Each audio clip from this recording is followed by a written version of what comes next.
My son seems my grandson seems undefeated. They had the other team. They had a guy who hit three things.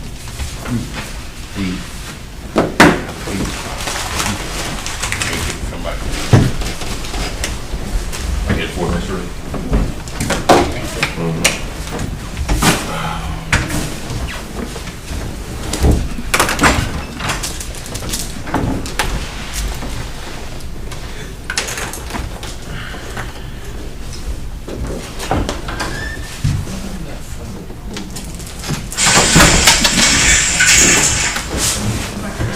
We are live.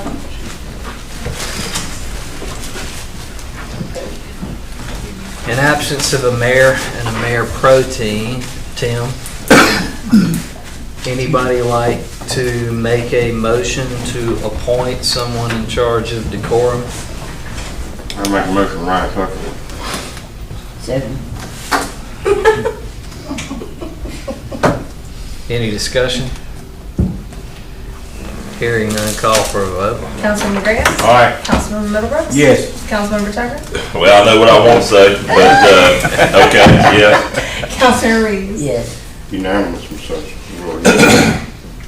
All right, well, with that said, wasn't expecting this, but I'll wing it the best I can. I will now call this meeting to order of the City Council, Mayor and City Council, for the public hearing on our zoning. So with that, I'll turn it over to City Manager, Russell Thompson. Well, this is technically just a work session. The public hearing will Oh, start that's July right, 12th. pardon me, my fault. I will start our work session. With that, I'll turn it over to the City Manager. All right, so in absence of our zoning official being a little bit late, we're going to, if it pleases the council, talk about item 3 prior to, and just as a reference point, if you do want to hear from members of the public who have shown up, we can do that by entertaining a motion. However, if you don't want to, you don't have to. So one of the things we've been up against the clock is getting our alcohol ordinance passed, primarily the provisions and the process for permits or licenses regarding package sales of liquor. And I think there were a couple of questions we had at the last council meeting regarding liquor stores in terms of the lottery that would be drawn and whether there would be consideration for allowing the number 2 spot an abbreviated period of time to find a new location. So for council's remembrance, the way it works is once we call for applications, everybody turns it in. We check for conformity to the ordinance, and then after that time, when we run it in the paper, we'll have a drawing. So the way that it was drafted, whoever was pulled first would kind of set the geography for the 1,500-foot boundary, which is a state requirement for how close liquor stores can be to each other. If number 2 in the lottery was closer than the 1,500 feet, they would be kicked out and you would roll to number 3, and it would continue on and on and on until you set your 2 stores. The mayor had a suggestion that would allow number 2, if pulled and too close, they would be given an opportunity to find an additional piece of property to compete for their position in the lottery. So that was the first topic that we needed. What time is Schraderville now? How long does it time to get an option on a piece of property? I think we had talked maybe 60 or 90 days kind of came up. I think if my memory serves me correctly. I think it was 60. I think you're right. So is there a preference, 60, 90 days? And we're just talking, obviously, just an option rather than, I'm not going to have them actually close on the property. Right, Because so- there's no way that could happen. So to be compatible, not compatible, to be allowable under our ordinance, we need to see the property it's going, what it's gonna look like, setbacks, facades, elevations, all that stuff. So I would think an option would be acceptable for the qualifications for the application. Well, If you have a option to buy a piece of property, we would accept that. Will that give city administration enough time to do what they need to do in order to evaluate it? Well, we wouldn't do the evaluation until after the 90 days when they resubmit it. So you wouldn't check if it would conform initially? We would check the initial conformance, but that's going to be invalidated by the prospect that they're too close. So it's basically a resubmission after the 90 days, and then I would think we would have, 5 to 7 days of review, and then you would follow the same procedure as you would have if they would have been, farther out than 1,500 feet.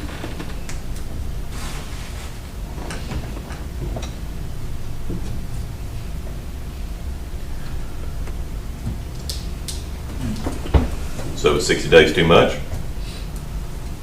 I don't know. I mean, it's really a real estate question. I would think most of the application would be finalized on the original submission. The elevation should be right, the facade should be right. They're not going to go into the detail of a grading plan, so it's really finding an alternate location that's appropriately zoned. With kind of a, now it could, if where I had proposed to put it already had a structure that I was going to use, and then the piece of property that I went and got an option on would have to require, new construction. That might take a little bit of work, but The other option would be to waive well, you can't waive the distance, but just to, I don't know, I guess what we had in there is that the second one would drop off if they were too close and go to the third one. I don't even know how much property and buildings are available, into town. That's gonna be another issue, I guess. so really where that first one goes is going to dictate it. Right. Or limit it to one and be done. Well, I think we've already gotten down the road with two, and I don't think we turn back now. I think that'd be the wrong thing to do. Yeah, Let me see if there's any other options as far as legally.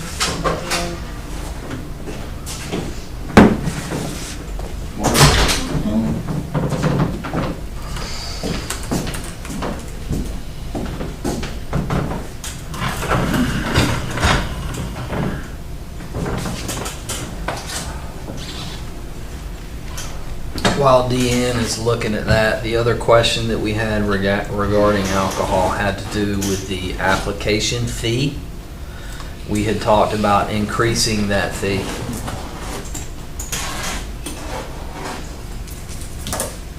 how much is it, man? 300. We were trying to prevent speculation or overbuying the lottery. What do you Guess so. think it should be? $2,000. Yeah, that's what we do, yeah. Because we're worried about speculation and collusion on.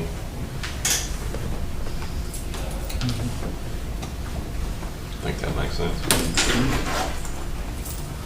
And what it's truly gonna cost for us Right. to, administratively go through the process. One of the other provisions that I had asked Ms. Wheeler to draft, and this is just a preference, but it's meant to not draw detriment to surrounding commercial properties, would be that the structure we require as part of the application be a standalone structure, meaning not part of a strip mall or a shopping center. I mean, it could be an out parcel, right, but it's going to be a standalone structure. So, wanted council's feedback and thought on that. And I actually made that change, and it's in the most recent version you have.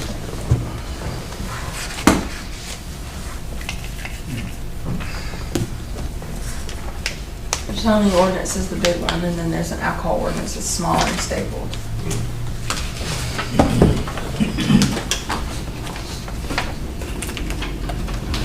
So the out parcel, standalone structure, the fee, and then the process for determining the number 2 person in the lottery if they were close were really the only things I had slated. But I would like some general discussion as well on the prospectus of just rescinding the bar license altogether. Do you want to tackle these first? Do we gonna need a vote on? We could, I thought she was still reading. I'm writing as y'all talk as well. Sorry. Making notes. No, it's fine. It's fine. So probably the application fee is the easiest. What do y'all want to do on that? I'm in favor of increasing it to 2,000. 2,000? Mhm. I don't make that in form of a motion. Make a motion that the alcohol fee be $2,000. We got a motion to make the alcohol fee $2,000. Do we have a second? I second. We have a second. Any discussion? All in favor, call for a vote. Councilmember Grayhouse? All right. Councilmember Middlebrooks? Yes. Councilmember Tucker? Yes. Councilmember Reeves? Yes. The second question was regarding the nature of the actual structure, that it be standalone. And do you have that definition off the top of your? The standalone that Yeah. I sent to you. I can grab it real quick.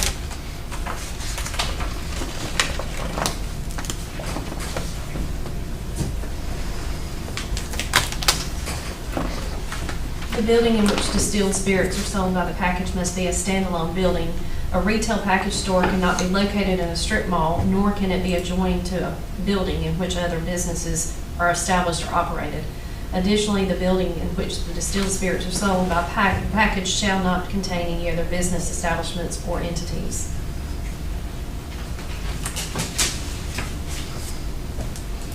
Does that include lottery? The lottery was allowed as far as tickets, not the machines. So no Keno machines and things that you kind of see sometimes in liquor stores? But that would be contained within that business. What we're trying to prevent is them allowing other businesses within that building. Right, I just could remember, I kind of jumped around on it. that's If fine. they would, we allowed lottery or Keno or whatever you see typically sometimes in a liquor store. Were we specific to lottery or just the machine? I think it allowed the lottery tickets only.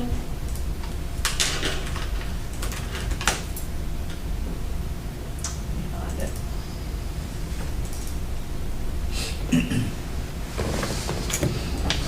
No, we actually went back and said that was prohibited as well. Sale or offer for the sale of lottery tickets. We did go back and do that. So it is prohibited, It is prohibited, yes. lottery tickets? Yes. Gambling, betting, Mhm. the machines, slot machines, all those are prohibited.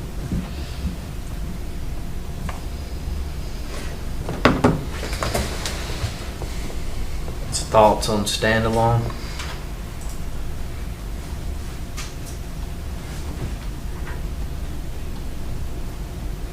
I think, go ahead, Ms. Reeves. I think it should be a standalone. But little things going on with the alcohol sales. Yeah. So I make a motion that it be a standalone building.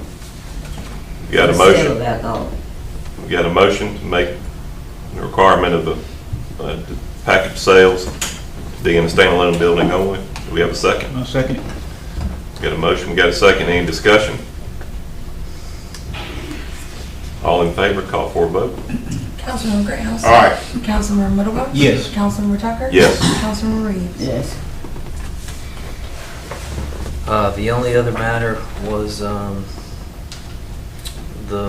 The length of time, but Yep. The length of time and the process for determining the second license. I'd rather have, I certainly don't want to delay in the process and all that kind of thing, so I mean, I think 60 days seems reasonable, but, you and Dan have lived this whole thing, putting this together, and how everything is a process and how these things will kind of go together. Do you think 60 from a legal perspective would give us enough time? I know the first one's going to dictate and cut out a lot of the potential issues, obviously, but just administratively. I think 60 days would be enough. I mean, you gotta have a cutoff. Right. At some point, we gotta move along, and it's not fair, maybe some people think it's not fair to skip that second one if they're too close, but it's also not fair to keep it lingering for that third one to decide whether or not they're gonna get it. I mean, 45? I don't know if you... I mean, I'd say 60. I leave it at 60.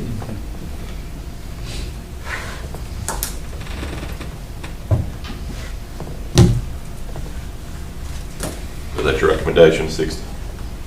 Yes. Heard the recommendation of the city manager. Do we have a motion to set the, I'll put it in form of motion, 60 days. have a motion? Do we have a second? Second. Any discussion? Not, all in favor, call for a vote.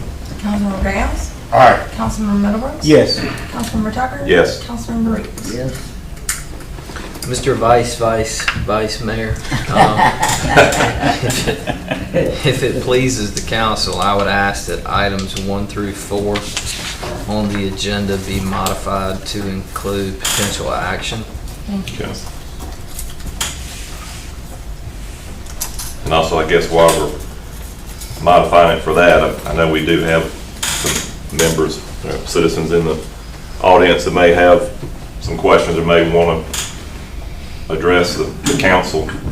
Since there's only 2, I would ask that if that's the case, that we just allow them 5 minutes, whatever our normal, I know it's not a public hearing, but they have come. I didn't know if they had anything they want to discuss with the council, but I would like to allow that if so.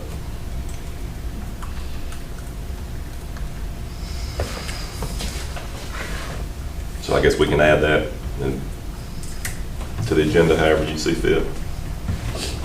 So staff's recommendation would be to amend the agenda to allow for public comment not to exceed 5 minutes per speaker. That the public comment be held prior to the discussion of the zoning map, zoning ordinance, and sign ordinance and map, and that items 2 through 4 be modified to include potential action.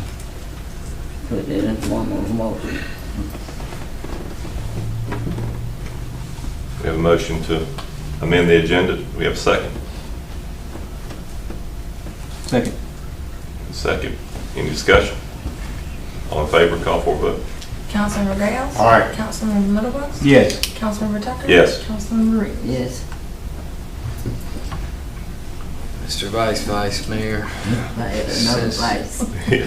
Way down the line there. since the agenda has been amended to include potential action, I would ask for a motion to set the application fee for lottery for distilled spirits package at $2,000, to advise the city attorney to redraft the procedure for the second pull in the lottery to be given a grace period not to exceed 60 days, and also to advise the city attorney to redraft the provision for restrictions within the package sale ordinance that the structures be standalone.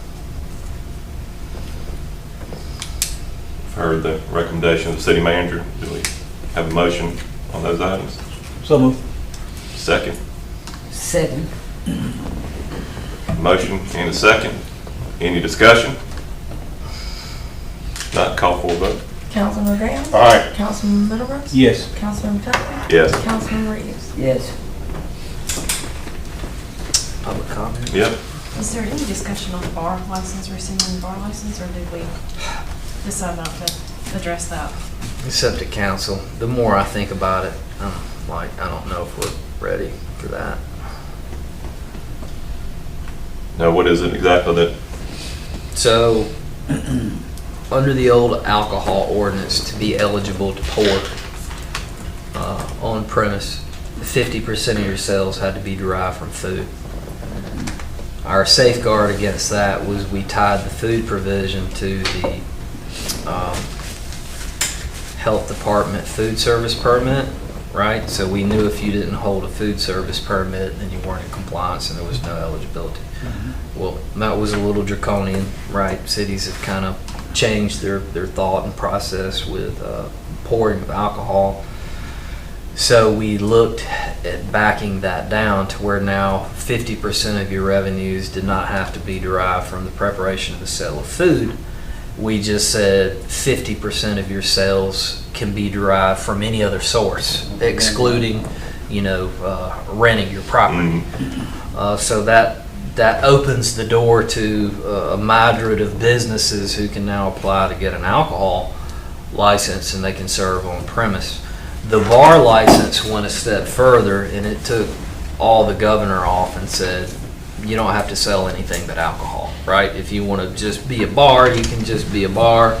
And we were going to have 2 of those licenses in the downtown. So my question to the council is, taking the training wheels off from the food preparation just to a 50% of any sales, is that a good enough step one to get us to where we need to be without completely taking all the brakes off and we just have 2 bars downtown?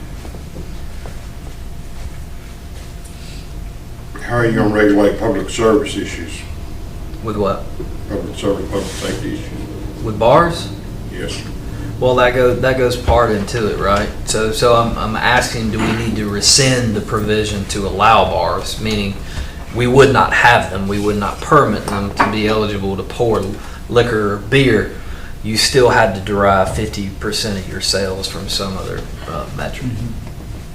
Yeah, that was the question.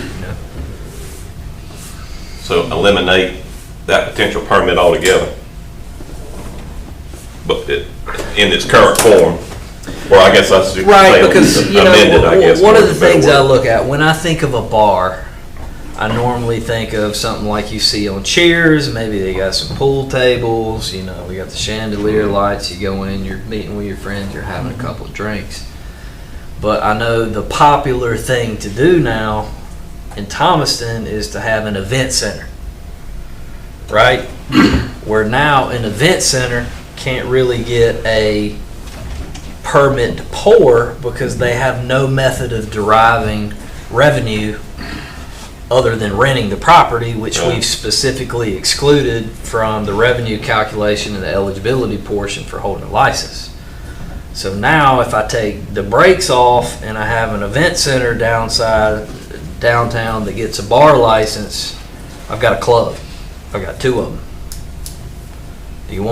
Is that what we want? I'm just concerned, like you said, on public service, public safety issue, that we're gonna take all the brakes off, we're gonna end up with a dive bar type situation, that it's gonna be more problems than it's worth. We've got to have some restrictions. Or there could be additional stipulations permitted in the regulation of bars per se. But we really haven't gotten that deep into that regulation. It was just we were redoing the alcohol ordinance and we thought, hey, maybe it's time for a bar. And if you rescind it now, it doesn't mean we can't later add it back and look at it a little bit more in depth. Just a thought. Completely. I think recension is a little, you spoke about draconian, I think that would be a draconian measure. I think the better alternative may be to put a little bit more teeth in it and not go so drastic between the food and just not having it. I mean, maybe if it's not 50%, maybe it's some percent to help alleviate some of your concerns, if that would make sense. I mean, I think, I agree with Don. I mean, I think obviously the chief would weigh in, and I would assume to this point he has, and if there were a problem, we probably would have discussed it. But maybe instead of just saying no food contribution, there is some food, but it not be as much as 50 to 50, whatever it was for something else. But Well, my fear was in going through the zoning ordinance and reading all of the case law that we have read about non-conforming uses, invested rights, and Supreme Court cases on alcohol license. I didn't want to create on the onset an issue that couldn't be walked back down, meaning Bill comes in, gets the bar license, it's a complete bad thing, and now what do we do to Bill because he's got the license, right? So that was my fear. So we can take a stab. I think we've already postponed the start date for that, so we can give it some more thought. Yeah. Going back to the distance, I can't find anything specific on that. You can, I think what you had thought about, Russell, was you didn't want them side by side. You wanted them one like north of town, one south of town, pretty much. I thought we found a provision in there. I did not, because some of the other cities have less than that. One of them has like, you gotta have at least 500 feet between, but I think we were wanting it to be, further apart, not side by side, so. So we have options. We could either lessen the distancing requirement, which may make it more easy for number 2, or we could leave it, give them 60 days grace, or we could do both. We could reduce the amount of space. So it's really pleasure to council. How close do you want liquor stores to each other? I think they need to have some distance to them. I mean, that's kind of why we're at 1,500 Yeah, feet. that was kind of what we were thinking too. We didn't want them side by No, side. I just Yeah. don't think that's a good idea, in my opinion. So just leave it like we've said so far, No, 60 days? yeah, Okay. I think that'd be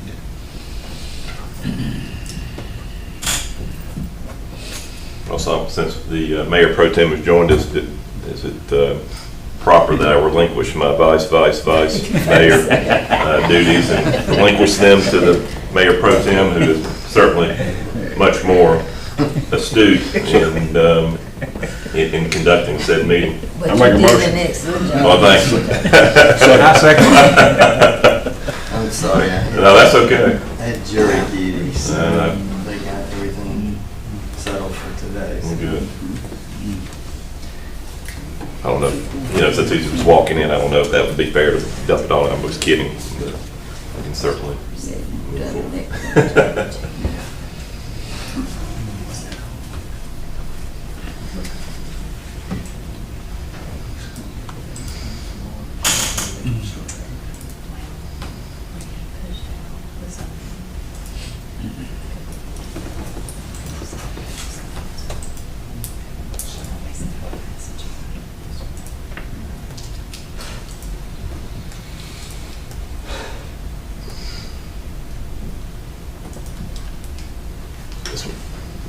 Should we start with the, see about the public comment? Sure. Did y'all want to address the council, some of your concerns as it relates to, well, we're going to move into some of the other zoning, so. There's some X's up here on the floor, if you'll stand there, and then I'll sign in a sheet for you. And my bullet shot. Not at all. Have y'all measured? Thank you, I bet Sure. you guys, and I appreciate it. I really came to listen this morning and not talk, but Mr. Thompson was kind enough to talk to me a little bit before the thing started, and I'm beginning to see where some of the problem may be with the animal husbandry part of the thing that we're concerned with out in our area. And I wanted to ask, and I guess I can ask you, you said you had made pictures. Did you make pictures of other places in the community where this is a problem as well? I don't know where there are cows in the city. So we're sort of collateral damage in this thing. We're the only one. And my other question too is, that's a pretty rough road out there, period. You know, you just have to drive down and see. Nobody's held to anything out there pretty much, and it's pretty messy. There are trees down that need to be picked up. There are all kinds of things. I have a picture I'd like to show you. I don't want to show it of the pasture when it looks better. Farming is not easy, and it's secular in some ways. Some days you have poop on the ground, and some days they're all standing at the fence hungry. So we do not commercially sell anything out of our farm. We don't have a lot of cows, to be honest with you. But I would like for you to give it some consideration as a neighbor. I realize it's bothering you personally too, and I'm really sorry about that. But it is our desire to not have any problems out there at all. I kind of wish we had talked before this came up, because we are working, and I think you know it. We're glad to fall within the law. And being the only one that this kind of affects, it's a little, I would hope that you all would give it some consideration on a personal level as well as a community level, since it seems like we are the only ones. Well, I would just add, there are symmetries. Maybe you're the only cow, or cow owner, but if Jeff's neighbor owns 75 chickens and Don's, neighbor owns 45 dogs, and you go out there and there's chicken mess everywhere, and there's dog mess everywhere, or there's cat mess everywhere, there's still, the feces problem that's created by animals, and how do we address that? So we either address that through the regulation of the type of animals you can have, or we address that from a sanitary perspective. So it may be the only cow issue. The question was, brought up, why don't we allow pigs, and pigs? Have you found that to be a problem in the city? I have. We've talked about chickens a lot. This is the first time we've really But it's talked. not included in this at this time? It would be, right? The original draft would prohibit that, would it not? Right, yeah. Well, I own property in the city limits over on West Lee Street, and I have all kinds of problems with it. I'm in a condo, and I have all kinds of problems with the animals that are over in there, and nothing ever seems to be done about that. We've seen coyotes and foxes and everything else. So I would Did just people like... own? Huh? Did people own? No, they don't own them, thank goodness. But no, but I mean, I'm saying the animal problem can be anywhere in the city. It can be anywhere in the county. But as a neighborhood, I totally understand where you're coming from as far as that. But it seems like within this thing,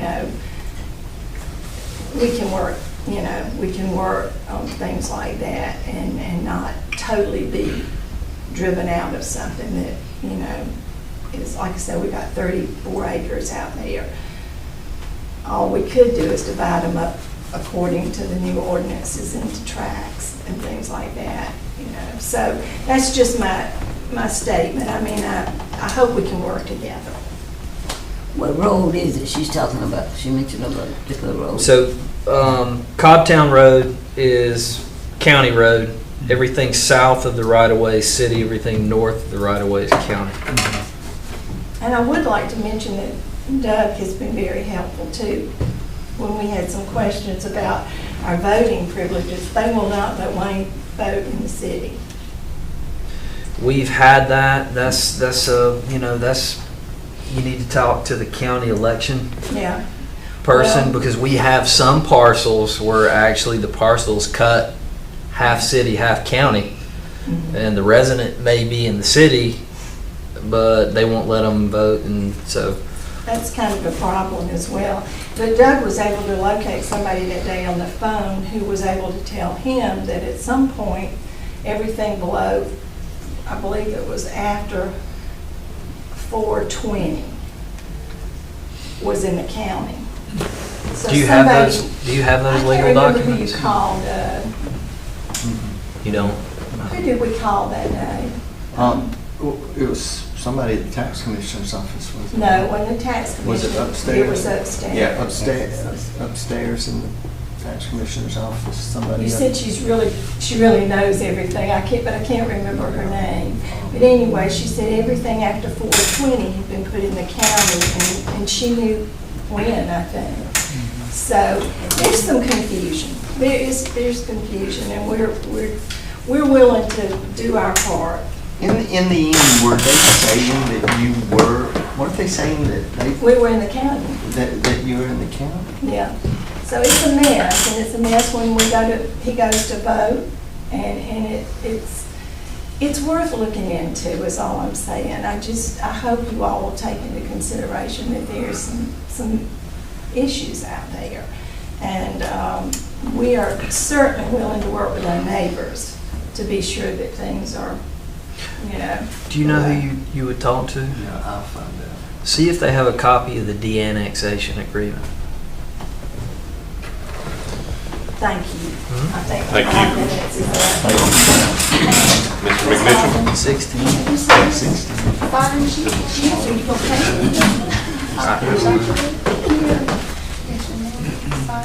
I'm Charles McMitchin, and I live at 150 Cobbtown Road.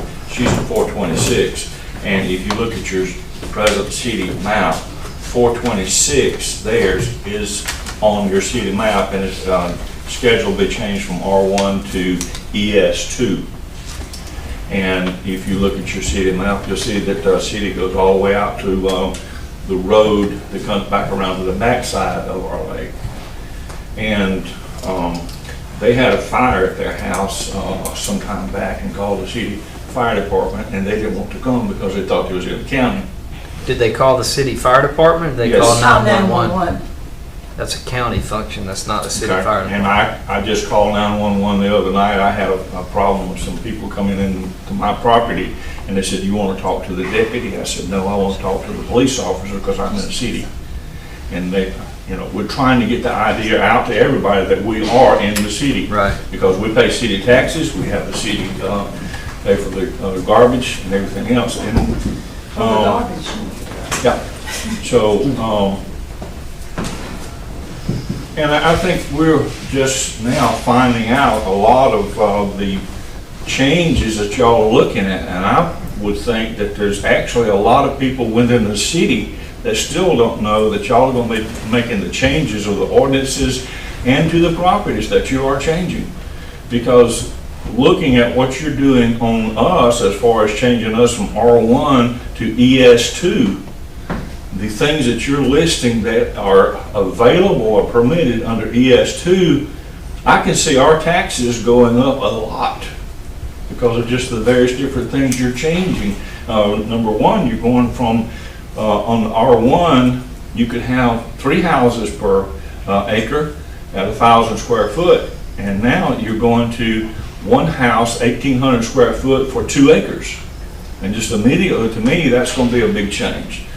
In the old R1, you can have agriculture, and you're not wanting to have lots of, allowing people to have gardens or other agricultural things on the property. Under your old ordinance, you had 14-3 that said anything above 5 acres, you could have 1 cow and 2 goats per acre. You've done away with 14-3 now. It belongs to buildings. And I don't see anywhere where you're addressing livestock in the new ordinances. You're putting in there no animal husbandry. And I live next door to Dr. Dodson and them, and I think they have a beautiful landscaped place up there, and I have never had a problem seeing thousands of cow patties out there that you indicated that you had seen. If you ride by there today, you'll see them. Sir? If you ride by there today, you see them. I bet you after this rain, a cow patty is soft and as it is after a good rain, most of your cow patties are gone.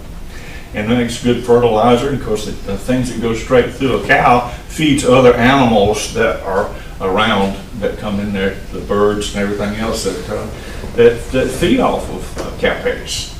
So I grew up on farms, and I don't know about one other person that has said that cow with upset stomach changes climate change, but I don't think that we have enough cows in the city of Thomaston to change an ordinance because there might be a climate change or something. But all animals have poop, and to have a 35-acre farm and to say that they can't have cows or animals on a farm, you are changing their livelihood. You're changing the things that they come here to retire to. And to target a person in the city to make a change, I don't think is a good precedent. And the way the economy is going, there's a good chance that people now in the city know that if you got over 5 acres, the possibility of having a milk cow or raising a steer to put some meat on your table or a victory garden down the road might be something a lot of people might like to look to. But I just see the changes that you're making on just about everybody's houses in the city is going to create a class to where they could go up a lot on our taxes. And I've talked to the zoning boards and they said they don't know about ES2 yet. And so, but to change the availability of having an animal or, cow or something in the city, particularly targeting Dr. Dodgen or maybe another person in the city that wants to have a cow, I don't think you're setting a good precedent. Thank you very much for your time. So 2 points. In the old ordinance, agriculture was not defined. In the new ordinance, we tried to take a shot at that, and we tried to parse out the difference between a commercial enterprise and for home use. Yes. So the commercial enterprise has been stricken, which technically would probably be non-conforming with the current zoning just because it's a money transaction and that could be considered a home occupancy. So the way the new zoning ordinance is drafted, you can have a home garden. There's no preclusion to that. Yeah, it says home garden, no commercial or no animal husbandry. So, is the argument we should make residential estates commercial enterprises? No, I don't. Why are you changing from what it was? Why are you making R1 going towards commercial enterprises? Because the list of all the things now that you're saying is available in ES2 is a lot more towards commercial than it was in R1. What's commercialized in the ES zone? All the list that's available, you can have doctor's office, you can have driving ranges, you can have all these other things that you're listing now are permittable under the ES2 that didn't have anything to say in R1 in the old one or the new one. So they were permitted, they were just permitted under home occupancy. If you're reading the R1 old and R1 new, there's a lot of difference in the changes to R1s, but the biggest change is if you go to the ES2, you're looking it up, I've got it here if you want to look at it. No, I got it, thank you. You want me to read the list? Yeah, so the argument was under the current zoning that you couldn't have doctor's offices in R1 zones, which we have a lot of them. Hairdressers, we have a lot of them. It's currently a permitted use. We didn't change that. The permitted uses in ES1 is only A through I. Would you like me to read the list? No, our area, our whole area out there is going to be ES2. Okay, so we'll look at ES2. Family dwelling, minimum 1,800 square foot, 2 acres. Family care home, place of worship. Subdivide spaces, homeowners association, residents, their guests, public buildings, facilities, parks, recreation areas, multiple city, county, state, federal buildings, land use, excluding cemeteries, public, private schools offering general education courses, public, semi-recreational facilities and grounds, electric transformers, distribution, gas regulatory stations.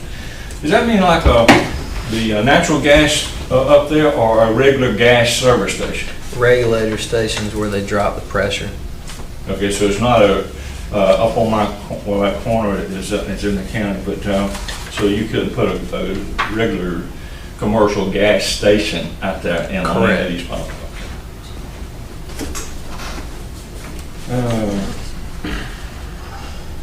Private detached garages, provided in the rear yard. Now, why would you put this in the rear yard? What, a garage? Yeah, it says that your buildings, I think that garages, commercial greenhouses, workshops and all provided are located in the rear yard. I think that would have to do with the setbacks. Wasn't there a provision in the current zoning with accessory structures? Bill? I'm in the current ordinance, let me look for that. You see, if we put stuff in our rear yard, that's right there in the lake, facing the lake. And your customary homes,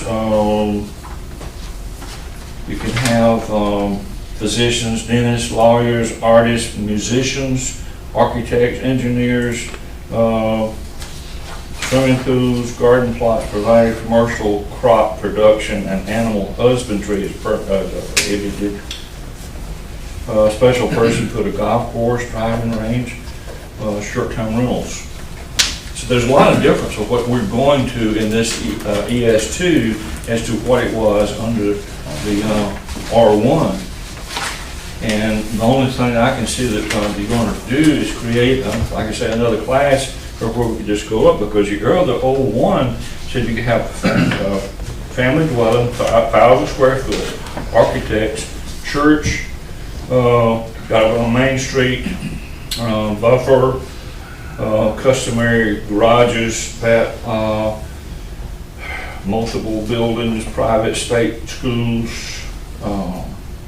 signs 30 foot from property line. And that's pretty much what R1 permitted. Yep. Right now. And one of the issues that we tried to address was that in 2022, home occupancy is a little different than it was in 1965. And we currently either have a lot of variances on the books or non-conforming uses. If Ryan's an accountant and he wants to work from his house, technically that was prohibited in an R1. He would have to come before the zoning commission and get a variance to be an accountant at his house. We thought that was silly, so that's why you have a little bit more expansive use under Sure, the home occupancy. Sure. You know, we can work around the accessory structure. I think Bill looked something up on that. I didn't hear you name anything else on the allowable use under E2 zoning that wasn't governmental. Recreation, governmental use, golf courses we permitted in the event somebody wanted to develop. You know, where they have a golf course and you build houses around it, so we permitted that as a use. I didn't hear any commercial activity outside of home occupancy, but I could have missed it. And to your other point about singling out persons, the question about animal husbandry has been discussed amongst this board many, many times. Okay. And what was, so it's okay to single out a person to change the ordinance? Well, that's the point. It's not singled out. We've talked about chickens. We've talked about dogs. This is really the first cow conversation that we've had, but a lot of it ties back to the same premise, is sanitary conditions, right? So where do the two live harmonious, and, you know, so that everybody can kind of either have the animals but the property's still clean, or you don't have the animals and you don't have to worry about. That's part of the iterative process the council is trying to determine is, you know, what works. And Charles, I really feel, I know we use the term targeting, just be assured there wasn't any targeting of any particular individual. We just sort of, we had these zonings and this, this legislation that we have and the way that is, that hadn't been changed since the 60s. The life has greatly changed in the 60s, and sometimes where people work and how things are done. So we, when you look at those things, we felt like, gosh, we've got to update that, and we've got to take another look at that. Nobody was targeted, but we said, how do we update this so that we, in essence, accommodate modern society?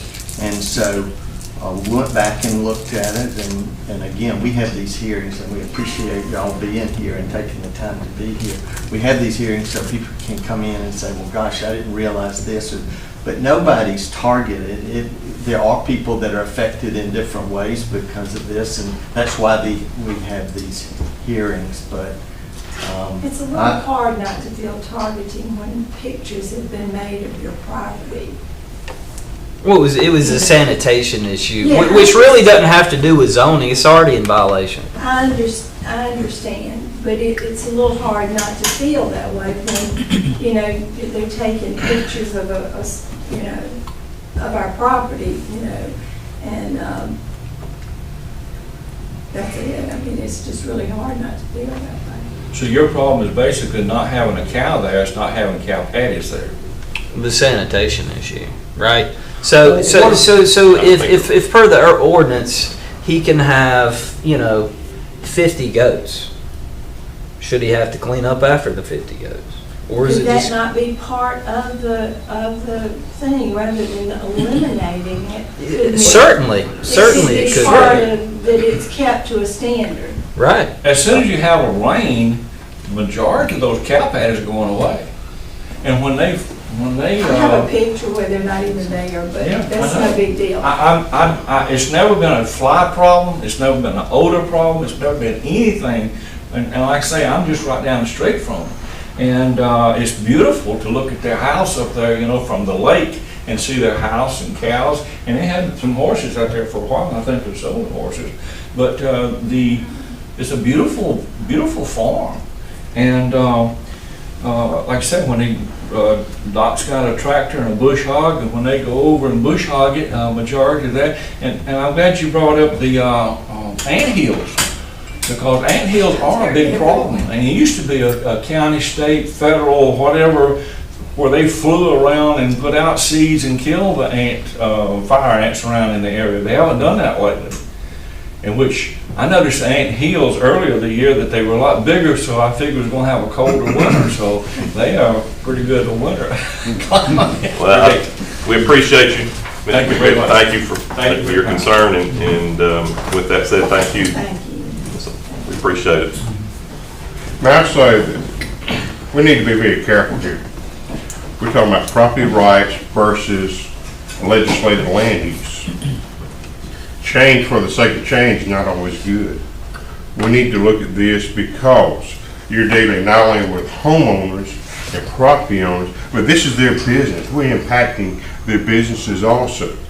Now, whether it's intentional or unintentional, either way, if you're impacting their business, that would be like us impacting Ryan's business and his bank, but not using the same impact against Doug's business at his bank.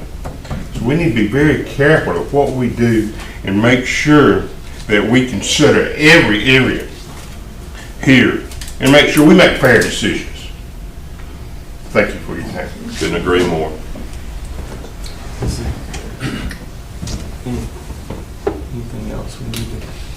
So just for clarification, are we talking about the regulation of business on residential property? No, Or business I just on put that out commercial? there. I grew up on farm. We had, my grandparents had farms, my uncles had farms, cattle operations and things like that. And that is a home business. And you have the Georgia Cattlemen's Association and other large associations that are here. And when you make an impact on a member of that, the entire association, may. But I think with Russell. I understand what you're saying. I mean, we I'm can't just run a throwing these commercial- thoughts yeah. out. Can't run a commercial business out of we've been talking about R1 and ES2, and So- they're not, but you could run a They're business out not, of the S. however, it is. Right. So Could do be we want considered to, home business. permit agriculture as a home occupancy?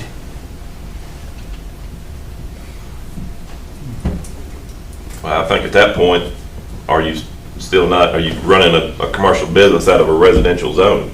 Well, we have those. We have dentists, we have architects. True. Do we want agricultural to be residential home occupancy? I don't know what that would look like, but I mean, certainly. What all that would discussion. entail.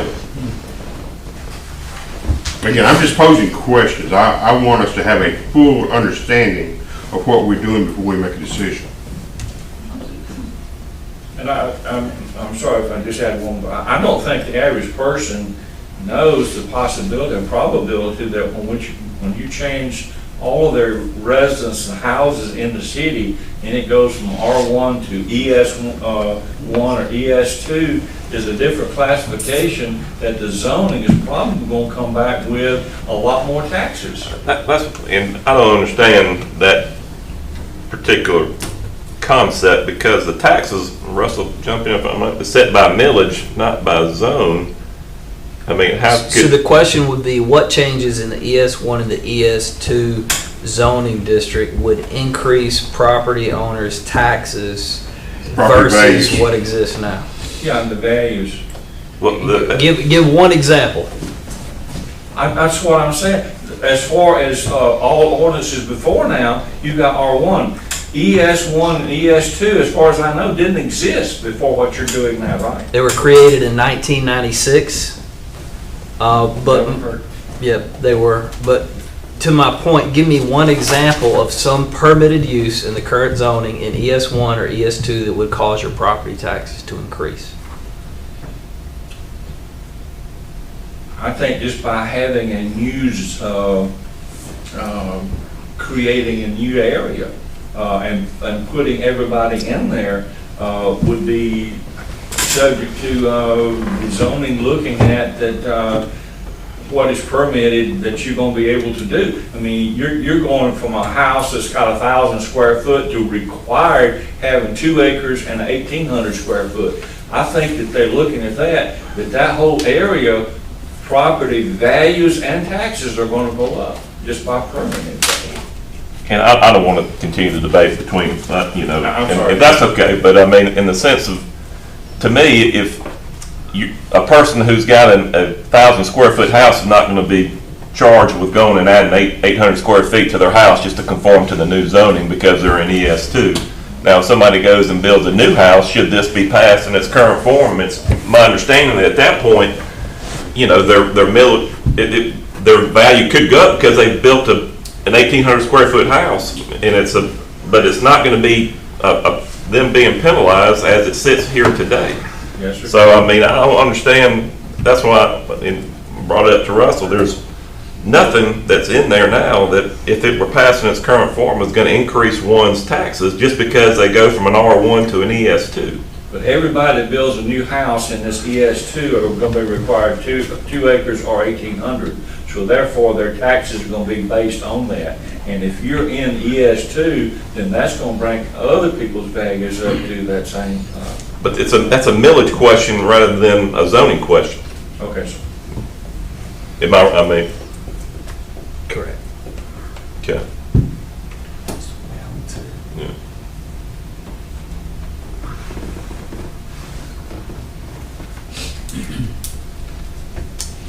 Russell, anything else? Well, what we're looking for is direction for Bill and Deanne on how to draft suggested changes. And I think, Bill, the last that we talked, we would allow animal husbandry per se in the state zones under the guidance of the now existing animal ordinance. Is that correct? Yes, I've taken a stab at revising chapter 14, animals, and changed the acreage, changed the number, as I hope that council would support. So that would be an option, and the list of permitted uses in the ES1 and ES2 would simply refer to as provided in chapter 14, animals. And that would accommodate horses, cows, chickens. So I've taken a stab at that. It's not in the draft that you have because I've only done it recently. If I could, return to the accessory buildings, because going into this, I made it clear to all of us that were working directly on the ordinances that we didn't want to change everything. We only wanted to make a change where it made sense to make the change.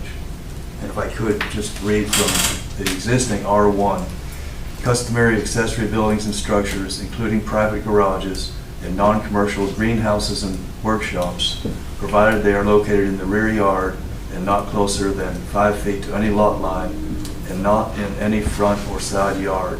That's in the existing ordinance. We haven't didn't change prohibited- anything. No, we haven't prohibited. And some anything of that wasn't is already just prohibited. common sense. You wouldn't want to have your neighborhood and somebody build a garage In their front yard. in front of the house. It's just kind of common sense. If you have acreage, it might make sense. If your driveway's 1,000 feet Right. long, sure. But if you're- For most of the lots, it's not going to make sense. If you're in Fair Oaks, you don't want to build it in front of your house. I mean, subdivision or what have you. Right. Or even in the front yard to the side. Right.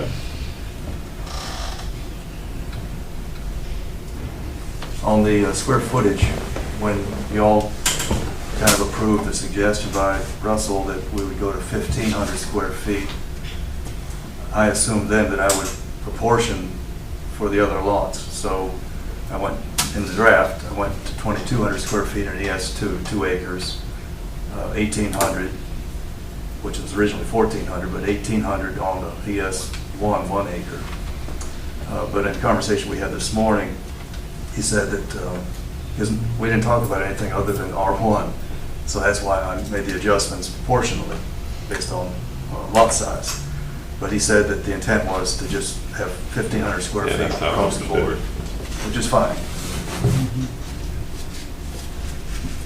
You draft these things, you put them out there, float the balloon, Right. it works, it doesn't work.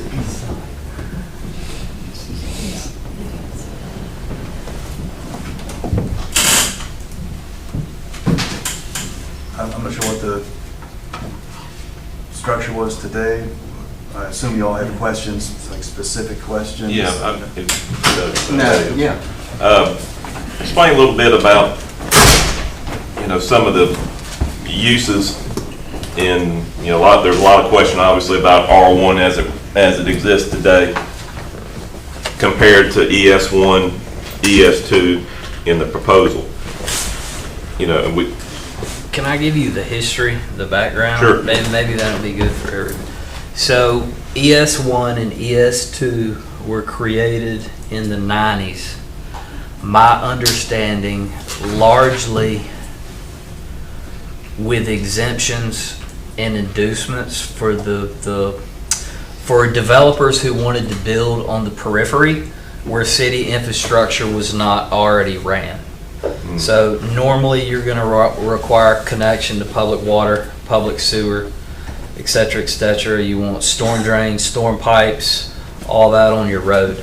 Well, maybe the build out for the residential subdivision was going to cost $500,000 to run a sewer line.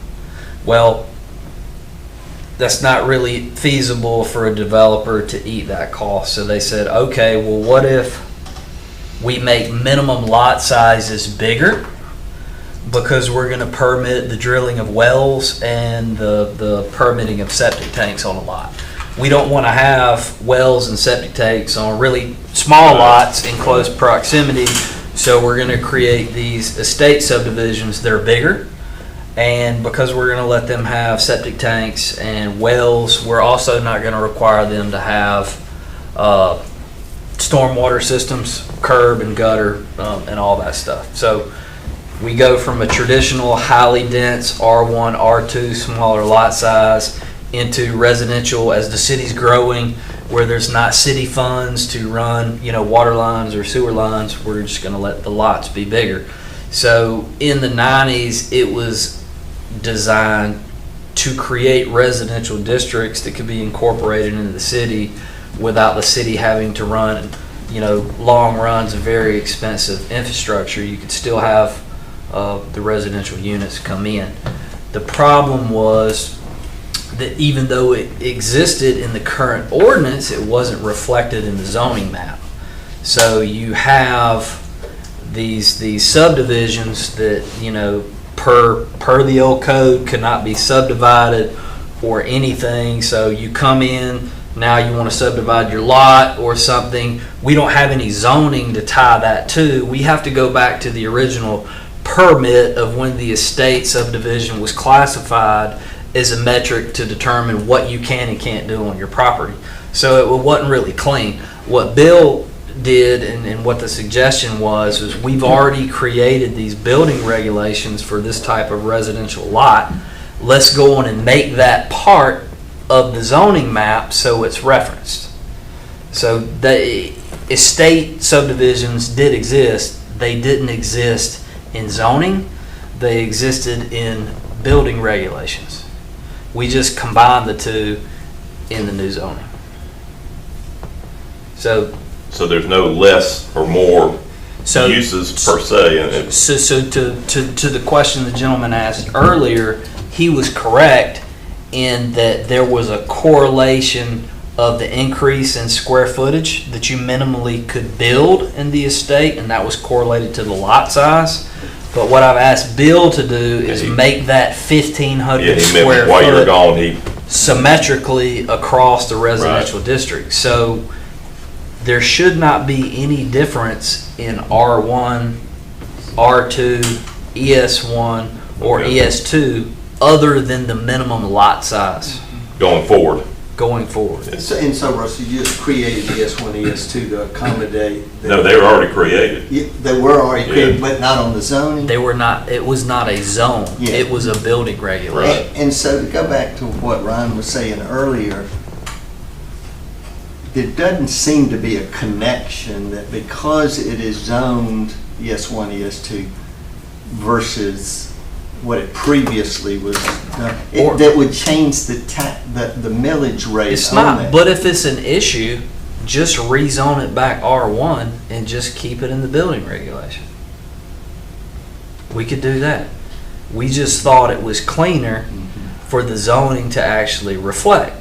Because if all of us own 2-acre lots, my preference as a landowner would that if I buy into that, there's some symmetry in the land Right. use. Where if it's zoned that way, now Oasis and Don can't subdivide their parcels into 1/4-acre lots, and then to the east, Ryan subdivide his into 1/4-acre lots, and now what used to be a consistent land use, which this is what we're trying to do, is comprehensive land use planning, is that there be some consistency in the land use, and by taking the estate zone and making it a zoning map, protects the cohesiveness of that segment where you've zoned it. Because you'd like to think those who bought into that, bought into it for a reason, to have bigger lots and not have not to say that higher dense areas are bad, but they bought in there for a reason, not to be a part of higher dense. It's the Yeah, what if, area, right. maybe I did. Maybe you saw a 5-acre tract and thought, I'm gonna live there for a couple years and then I'm gonna subdivide it out and I'm gonna try to make a little bit of money, then I'm gonna move to Miami. Yeah. You know, so it's kind of the what if. We approached it from a comprehensive land planning mindset. If you were gonna start over and build over and you wanted cohesive districts for land use, what would that look like? And so we tried to find all of the 1-acre lots and all of the 2-acre lots and kind of fit that into the estate subdivision. And so I think that was, a lot of the thought, since again, the town's changed and then we find that certain things are built here and there. And I think consistency was the hope that we could say, what do we want our town to look like? And would we want this type of thing to be built in this area? And, I think consistency, as Russell just described, is kind of one of the thoughts behind where we were going with this. Again, when things haven't been redone since the mid-'60s, towns have changed, the way people live their lives have changed, the way where they do business. In the case, certainly with COVID era thing, people suddenly start working out of their house. But the option would be just to go back and all E1 and E2, you just make those R1 zones. And you just deal with it through the building regulation. Which that's the way it has been. I mean, we can do that if you want. That would change the minimum lot size. You know, Yeah. if you're not gonna sewer it, then you have to have septic. And that's gonna be at least public water, usually it's half acre, but no public water, it's gonna be an acre. So the R1 would change anyway, even if you did that. Mhm. This was to accommodate different lifestyles. People that live out from town usually are on larger lots. And it was done to respond to what I discovered in the subdivision regulations. We had this 2 acre and 1 acre lots, but nowhere in zoning. I don't know about the question of animals. I mean, chapter 14 is there. When we talk about which districts should that be allowed, and it would be, I recommended not in R1 or R2, it's a little too close proximity with a 9,000 square foot lot size. But certainly, I would think there would be lots that are larger than 2 acres out from town center where cows and horses would be allowed. But is there currently, in the current zoning, allow for, I guess, the animals vary on what's allowed based on your lot size So my, currently? I don't know Yes. if it was lot size or not, was it? yeah, yeah. So, 14-3. so you could have chickens on a smaller lot, but you could have cows on bigger lots.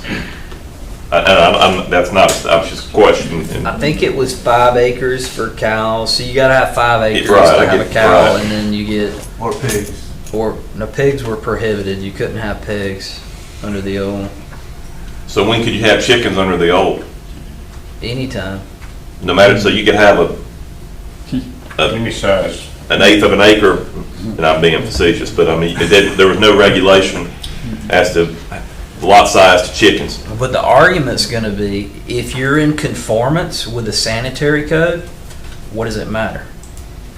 Well, I think it kind of goes back to that, you know, if I'm living next to them, I don't want, assuming the chickens are contained, I mean, that's one thing, but if they're just, you know, free-range chickens and I got to look at them in my yard, certainly, that may be a problem. Center town.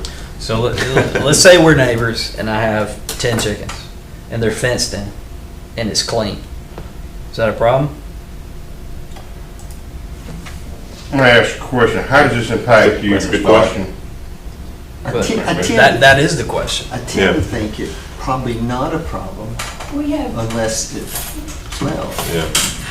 So it goes back to a sanitary issue. Right, so if it's free of refuse, animal okay. If it's not, animal not okay. is there a Before we see anything, let's see how these people have been impacted, how they feel about Is this. there a sanitary code? I've Yeah, never heard yeah. of it. That, you know, and this is what's so hurtful about something like this, is that we don't even know what we're doing wrong. You know, and all of a sudden, this, you're gonna take it away, you know, and we just, we can't, we have land, you know, that it's what it's for, you know, it's not just to sit there and all, and our cows and everything are, most of them have names. They're not even, you know, they're pets, they're more than anything. We're not trying to go out there and do a commercial thing. I think we got 11 cows, and 3 of them are babies. But, yeah, it's, you know, what do we do? You know, I don't know anything about a code for sanitation. If there is, I certainly, and Wayne would certainly, we would certainly go by it, but I don't know. Can you read it? 14.5? Yes, ma'am. And It's can section you 14. cite when it became law? It became law on June 1st of 2010. And subsection B says persons who permit their animals to defecate on public or private property other than their own property are required to immediately pick up the feces, bag the feces, and properly dispose of the feces. Animal waste shall be removed by placing said matter in a closed or sealed container and thereafter disposing of it in the animal owner's or public trash receptacle, sanitary disposal unit, or other closed or sealed refuge container. Didn't that pertain more to walking your dog on Generation Park, that go to the bathroom, but you pick it up and dispose of it. Another thing I just thought of when we're talking this, I don't know of any cow patty regulation, but if you watch their place out there, and people that grew up on farms know that the majority of the grain, corn, everything that you feed a cow goes straight through and is deposited out there. I see migratory birds coming into their area, feeding off of that area out there. Beautiful birds, and we have geese that come in and stay there around and go up, and they use all their area there as an eating area. But we will go by any ordinance that is, but that sounds a little crazy for cows, but, we'll go by any, and I think anybody would if they're, if somebody came out and bought our place today and we said, you've got to do this, we would certainly, that would probably be part of the sale, Well, subsection A also says animal owners must keep their yard, property, porches, balconies, decks, etc. reasonably free of animal feces. Animal waste will be removed in a timely manner by placing said matter or material in a closed or sealed container and thereafter disposing of it in the animal owner's trash receptacle, sanitation disposal unit, or other closed or sealed container. And that's in that same section that was adopted back in 2010. But is that on a farm, a 35-acre farm and cows that you have out there? It doesn't define that, it's just, that is what it says.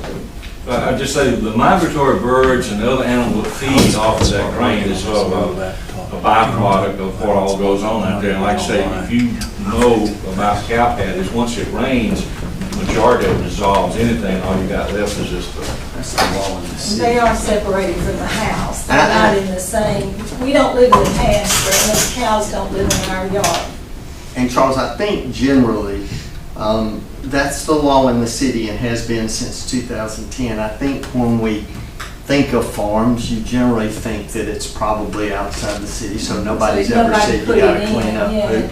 But it is and has been the law in the city, and I know you aren't aware of that, but, that's just a difference in the, you generally don't think that people who, and I realize yours is different, but when people think farms, they're generally thinking much more acreage than you would find in the city. Well, it's a farm and it's a lot of work, and we'll do whatever it takes to do it, but that is a little crazy we can plow it in or something like that, or scrape it off, but, I don't think you want it put in a container and put in the trash can. That's another thing, the county picks up our trash. They won't even pick up the street trash, but once a month, and so it's just a real conundrum out there. We can fix that. Are they only servicing you once a month? On our city, on our county, on the pickup, And the question I want to go back and sort of redefine, are you in the city or are you in the county? We're in the city. Well, he is, and those two lots, I know, were put in the city because, like I said, we had two good mayors out of that lot out there. This was Hayes Arnold's house, he built it. So I'm sure it got put in the city at that time. But when you and I talked, and I can't remember, you told me your name, you said she knows everything. And she said at such and such it was put in the county. What do you call it, the guy that decides whether you're in the city or the county, he says we're in the county. But on your proposed map, He's in the city. if you look at the address of 426, is their address, it shows that that address on Cobbtown Road is going from R1 to ES2. You look at my address on Cobbtown Road, it says at 150 it's going from R1 to ES2. And it shows, and I went up there to your office, we looked up the whole map and everything coming out County Road to the angle across at the corner over to Cobbtown and going Cobbtown and then down that, what's the name of that road back around where you live? Smoky Hollow Road. All of that down that road was contained within the city on your map, is that correct? Charles, what's your address? 150. He lives in Mr. Arnold's old house. I bought Hayes' mother's house. And Yeah. the next house is Hayes' sister. And the next house is us. And we own, what, a mile? Yeah, but we're not a part of the subdivision across the. But we are willing to, and I know the houses across the road there, it's supposed to be the same, we're in the same homeowners association, but it's different houses than what's across the road. And, but there's a lake between us, you know, so 35,000. it's a mess. If I could respond, I got online, sorry. Okay, that's all right. Thank you. Horses, minimum 2 acres. The stable, the barn, has to be 100 feet from the nearest property line. What I've said on that, on the draft that I worked up, if you're next to another farm, you don't have to abide by that 100 feet. It wouldn't make sense. Sure. And you're right, Russell, what's 5 acres for cows and goats? There's a conflict there. The first sentence says you can't do it, the second sentence tells you can do it on. Talking about current zoning. Yes, chapter 14, animals. And then I've added chickens, ducks, geese, and other fowl as a third category. And had that set back from the property line for pasture or for a run for chickens in a barn or a chicken coop. And this goes into a lot of the problems with dogs, dangerous dogs, and picking up stray animals and things like that in chapter 14. So what's proposed, and we talked about where this would be effective, and it would, and my recommendation would be not to allow those animals, livestock animals, in R1 and R2, just further out. So I guess the question is, do we want to amend chapter 14 and then refer to chapter 14 in the ES1 or the ES2? So the thought would be to allow horses and cows in your ES1 and your ES2 lots, subject to certain, you know, provisions in the ordinance, but you would prohibit them in R1 and R2. Or you could allow them via special use. You could, for extenuating circumstances, like somebody has 10 acres in the middle of an R1. I mean, that could be. So we've talked about the issue absent, you know, the current conversation a couple of times at council meetings. Do you want farm animals in the city?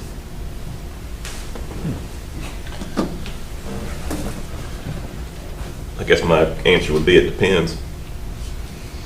And I think too, if you go back and you're on a half-acre lot, no. But if there's a situation such as Dr. Dodge and his wife's place, maybe, yes. I mean, I think it's just it's hard to, because there's always going to be an exception, right? And I think the exceptions that we currently know of are probably few and far between. And so I would say that, you know, either we help define it via setback, you know, where the animals are contained, or tie it to acreage. And I would agree with Ryan, it just makes sense. And in town, you've got small lots, and you wouldn't want it. And so how do we handle it when people have larger tracts of land? We don't mind being in the county. Currently, it's one, just so everybody's on the same page, currently it's 1 cow and 2 goats for each acre in excess of 5. So you gotta have 5 acres to start with. Yeah. And then after that, it's 1 cow and 2 goats for each acre after that. But there aren't any setbacks or anything. Yeah, and I would just throw out ideas of how to address it, but it sounds like it. You should leave it as R1 and R2, and it would be, No, and who? you would allow the farm animals in ES1 and ES2, which are your bigger lots. You would prohibit them in R1 and R2, which are your smaller lot. But there would still be some regulations in accordance with chapter 14. Like, you can't just have 1,000 of them. You know, it would still be regulated, consistent kind of to what we have. And it wouldn't be a commercial venture. right? That's up to y'all. Yeah, I mean, I wouldn't think it. No, I wouldn't. Yeah. And, I mean, and that makes sense to me, that ES1 and ES2 are these larger lots and larger tracts of land.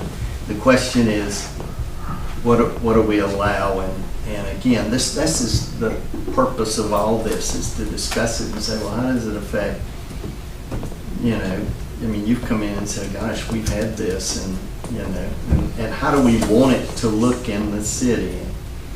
When did we begin this process? A year ago?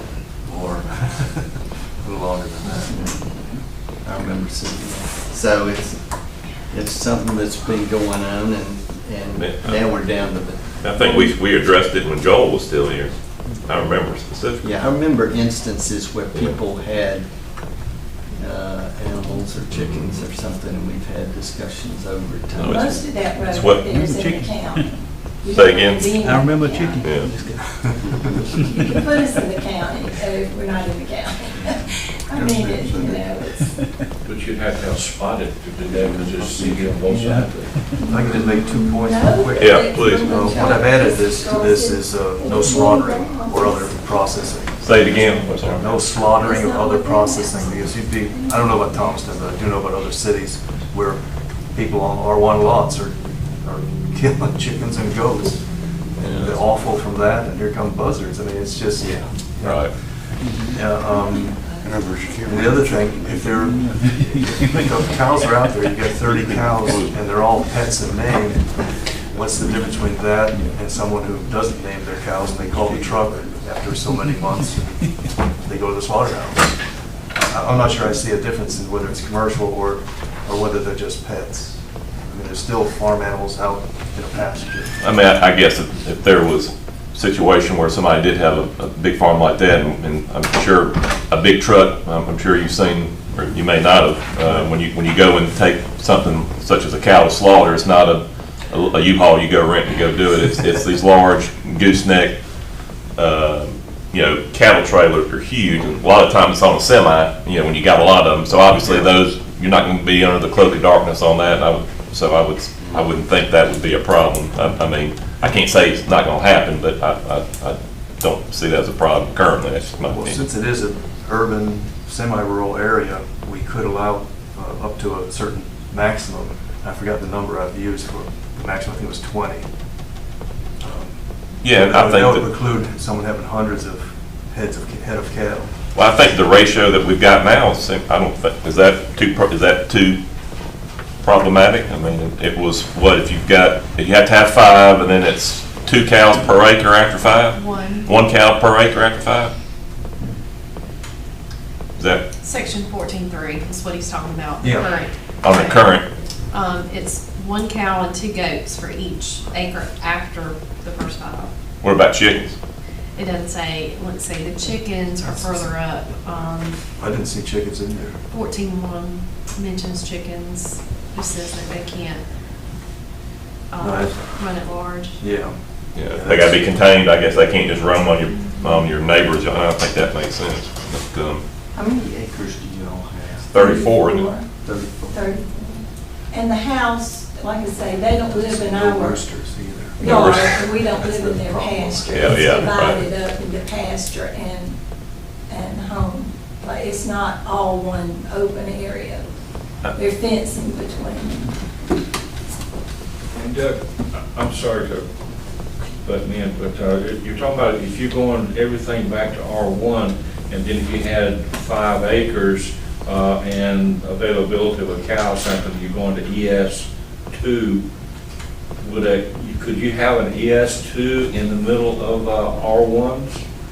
Or are you changing the availability of cows based on your zoning R1 setup or on the thing of the code of 5+ acres, which is going to determine your R1 or ES2? I think that's, and again, I think that was the point of the conversation was one that if you did it the right way, it would take care of itself. Meaning that if you had maintained the ES1 and ES2, the acreage requirement set therein would dictate whether you could have that. I mean, you wouldn't be able to have it in R1 as it is now because you'd fall into 2 acres or more in an ES2, for example, if I'm I understanding don't it have a right. problem going to ES2. My question was, is it going to go up on our taxes, and what does it change on the cows? Right, and again, we don't, I'm glad to talk, if you have questions with anybody afterwards, but I mean, I think that's supposed to be set forth. I don't really see, The zoning is and not- maybe I'm wrong, but I don't see the connection I don't either. with taxes. Because I don't see how, if it went from R1 and is still the same size of the property and the same size of the house, I don't really see how it's, and maybe I'm wrong, I talked to We the just- tax assessor, but yeah. it seemed like you're talking about the same property, just the zoning designation shouldn't trigger an increase in taxes. I wouldn't think. That's what I've been told, that the appraisers that go out, they base it on use, not zoning. Yeah.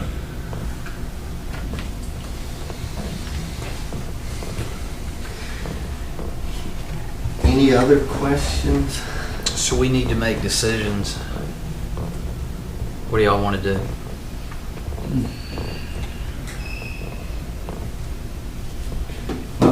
I mean, personally, I like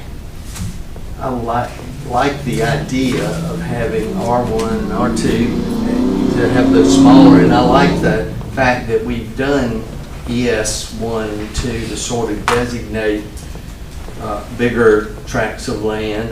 That makes sense to me.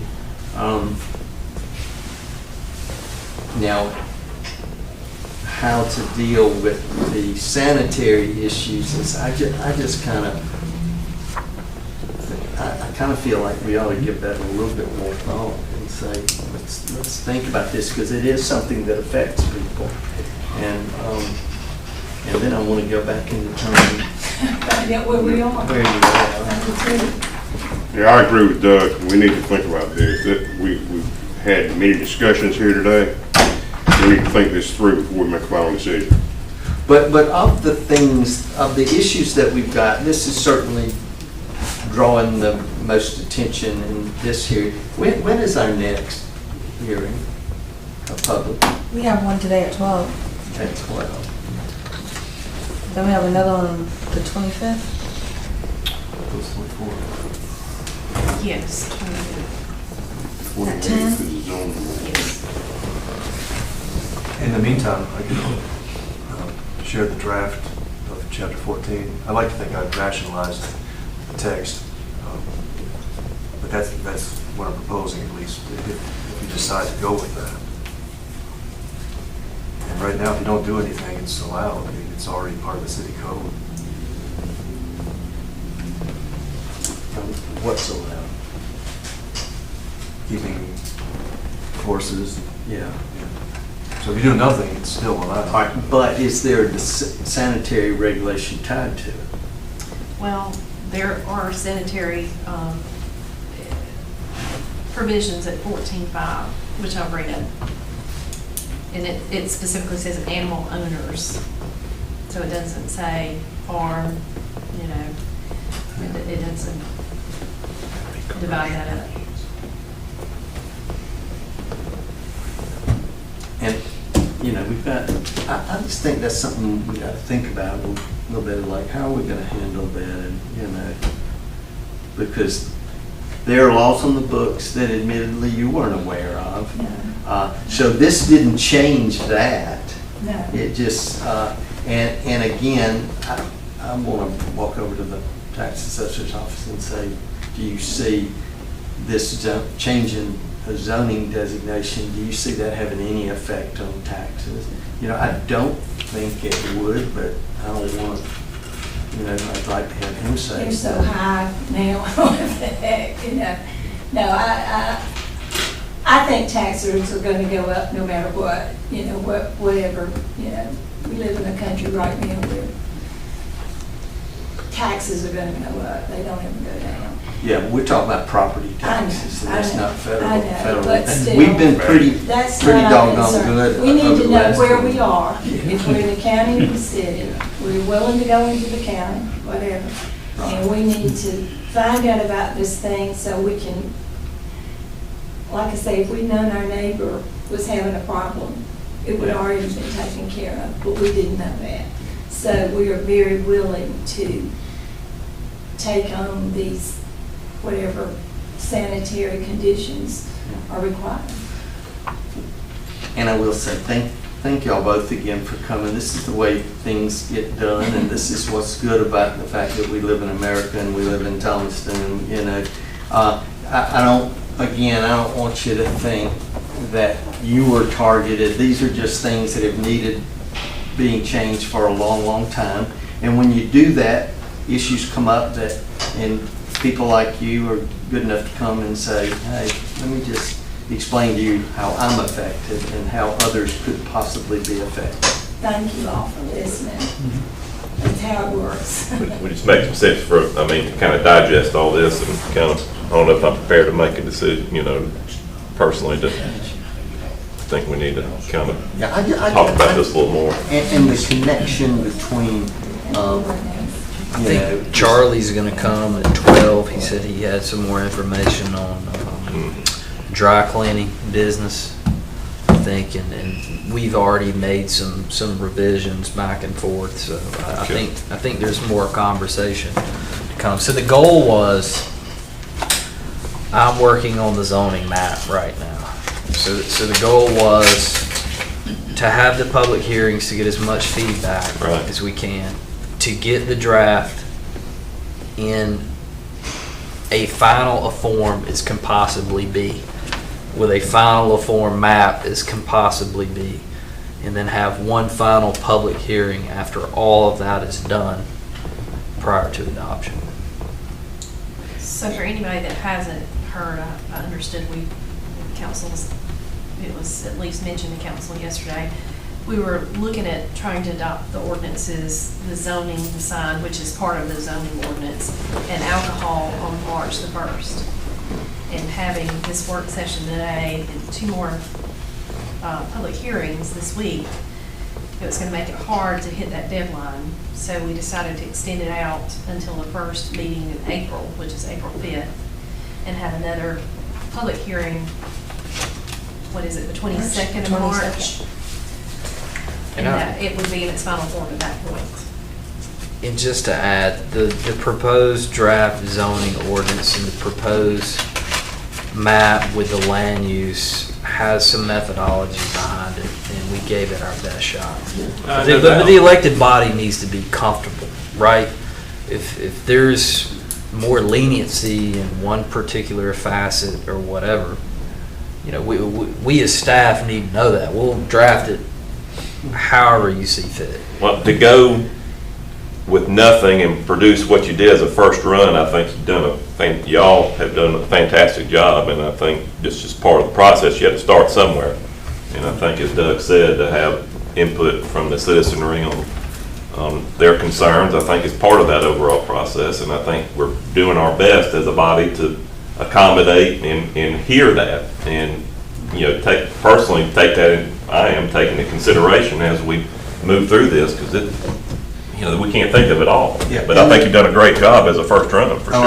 I definitely think so, and it doesn't mean, I'm willing to predict, we have these good people here, that I'm willing to predict that once we get it final, done, fixed, and I'm willing to predict that 6, 9, 12 months from now, somebody else will come back and say, I didn't realize this is how I'm affected, and now I've had somebody say something, and It's got to be a little fluid. it is a living document that can. I think the next one is going to be the people who want chickens in R1 and R2. Could be. So we got them now. Why are we taking those away? Well, I think that's willing, as we did here, I'm willing to listen to it and, you know, Why do you try. want to take people's chickens away? Chickens, I mean, you know, I understand under circumstances. But why would you want to take them?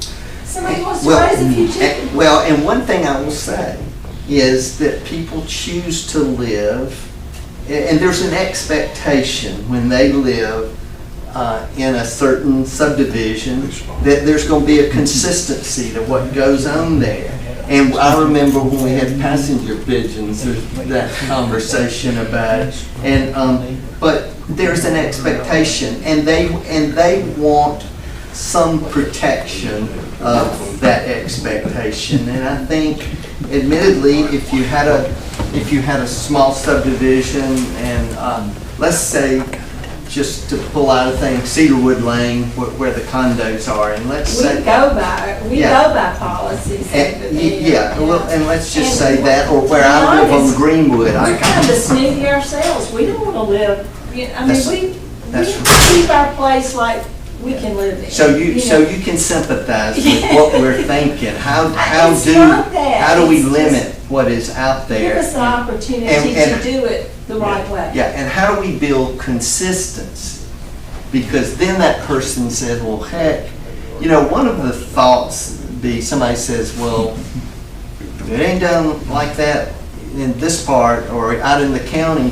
It's just, you know, what we're trying to say is that we have citizens that, and things haven't been changed since the 60s. And how do we say, what do we want our town to look like? More than that, what do we want our residential areas to look like? And how can we protect our citizens' expectations and the consistency of what they can expect when they. We have to bring people up. You can't put them down. You've got to bring them back to where you want it to be. You have the vision. The other people in town may not have this vision, so if we're trying to get to this place, we need to see where we're going Right. and that's- bring them along. And that's why we thank you for being here. Yeah. And we're gonna have another meeting at 12, Public hearing for Okay. public meeting. We won't be back. We'll try to stay Well, thank you. out there. Thank you for coming. Thank you, and I want to give you a copy, son. Okay. Well, maybe, I'm not going to give you a copy, I'm just. Is there anything else to be done? Any comments about the I public? don't have a copy, son. Okay, I'll make it. Just are you making a designation when you say chickens? Are you making a difference between chickens and roosters? Yeah, I will be. That's the problem, I'm told. That's what I'm saying. A chicken doesn't make a noise. A rooster crows all the time, but a chicken lays eggs for the benefit of the family. But a rooster is the person that, of course, it makes young babies, but it crows. And without a rooster, you don't have the noise of chicken. I would say it depends, you know, but also it's the chickens that come over and start scratching in somebody else's flower bed and garden, so it's, Yeah, they get the worms out. some people may not like me. All right, any other questions? I invite you all out to the farm to look at the patties, okay? I'm gonna go home and with a shovel, Hey. so. Can you have an event out there, have a cow patty for tossing? That has been done. So do we have a motion to end the adjourned meeting? So moved. We have a motion and a second. All those in favor say, well, do you want to call for a vote? Councilmember Gray. All right. Councilmember Middlebrooks. Yes. Councilmember Tucker. Yes. Councilmember Reeves. Yes. Councilmember. Yes. Thank you for you. Thank y'all for your patience. Just let me know. Let's see, so, you did Woolsey. Okay.